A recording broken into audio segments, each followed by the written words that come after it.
Hi friends, welcome to my channel Indian Defensopedia. जैसे कि आपको पता है, इंडिया और चाइना लद्दाख बॉर्डर में एक दूसरे के आमने सामने खड़े हैं, तो युद्ध की संभावनाएं थोड़ी बन रही है। और अगर युद्ध हुआ तो इंडिया बहुत ईजिली चाइना को हरा देगा। फ्रेंड्स, मैं इस वीडियो में दोनों कंट्री का economy, GDP, defence budget compare नहीं कर रहा हूँ। यहाँ पर समझने की बात यह है कि अगर युद्ध होता है तो होगा कैसे और किधर।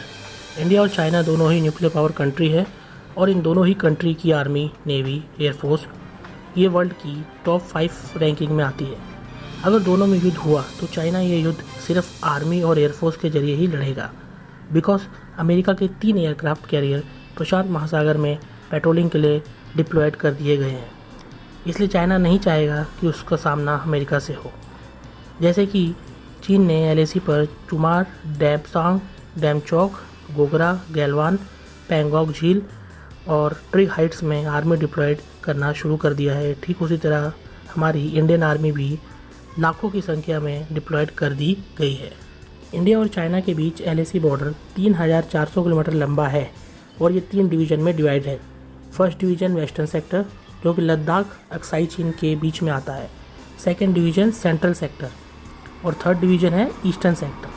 मैकमोहन रेखा ने इस क्षेत्र में भारत और चीन को अलग कर दिया था, लेकिन 1962 के युद्ध में पीपल लिबरेशन आर्मी ने 9000 किलोमीटर वर्ग अपना कवर कर लिया। हालांकि युद्ध विराम की घोषणा से उन्होंने अंतर्राष्ट्रीय सीमा पर कदम पीछे हटा। भारत के पास दुनिया की सबसे बड़ी और सबसे अनुभवी सेना है, जो ऊंचाई पर होने वाली लड़ाइयों के लिए एक्सपीरियंस्ड है। ये हमारा सबसे बड़ा प्लस पॉइंट है। इसलिए अगर 1-on-1 फाइट हुआ लद्दाख में तो इंडिया चाइना से 1:7 कदम रखता है, जो कि हमने गलवान घाटी पर चाइना को दिखा भी। चीन की एक्टिव मिलिट्री 20 लाख और रिजर्व मिलिट्री 5 लाख है, और वहीं इंडिया की एक्टिव मिलिट्री 14 लाख और रिजर्व मिलिट्री 11 लाख है।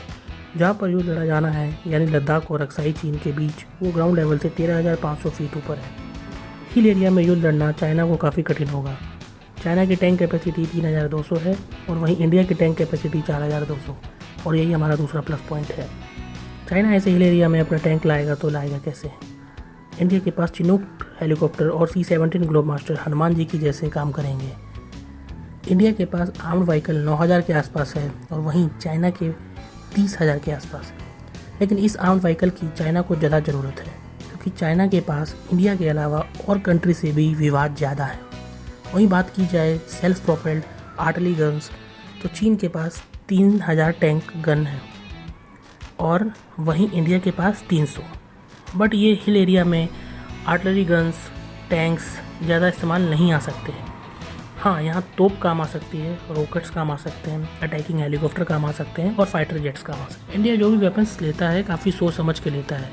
जैसे कि इंडिया को पता है हमारे दुश्मनों का सामना ज़्यादातर हिल एरियाज़ में ही होता है, इसलिए हमारे पास तोपें यानी फील्ड आर्टिलरीज गन 4500 की कैपेसिटी में है, और वहीं चाइना के पास 3200 ही गन्स हैं। इंडिया हमेशा से ही अपनी ज़रूरत के हिसाब से ही वेपन्स रखता है। हमारे पास M777, जो कि US से लिया गया है, वर्ल्ड का सबसे खतरनाक आर्टिलरीज गन है। काफ़ी मात्रा में लद्दाख में ऑलरेडी डिप्लॉयड कर दिया गया है। चाइना के पास टोटल एयरक्राफ्ट 3200 के आसपास हैं और वहीं इंडिया के पास 2200 प्लस हैं।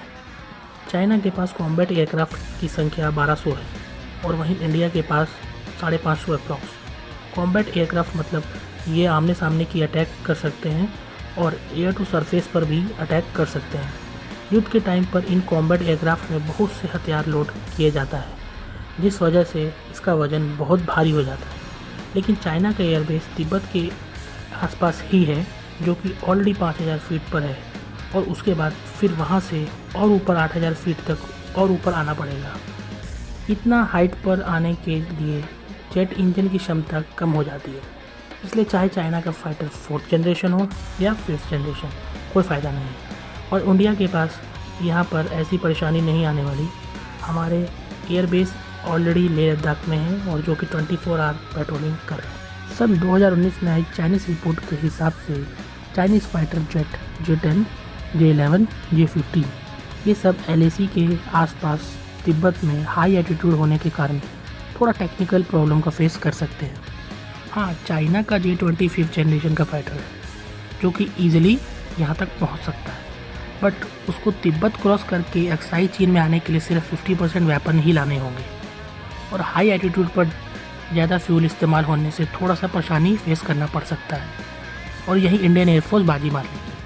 हमारे पास Su-30 MKI, Mirage 2000, MiG-29 UPG already LAC पर पेट्रोलिंग कर रहे हैं और नेक्स्ट मंथ यानी जुलाई 2020 में राफेल भी डिलीवर कर दिए जाएंगे। फ्रांस ने कमिटमेंट दिया है कि फर्स्ट बैच में इंडिया को एडिशनल जेट प्रोवाइड कराए जाएंगे और दूसरी ओर हमारे पास 2 और हेलीकॉप्टर M24 और अपाचे भी तैनात कर दिए गए हैं। आई होप आपको मेरी वीडियो अच्छी लगी होगी। Please like and subscribe my channel for more defence update.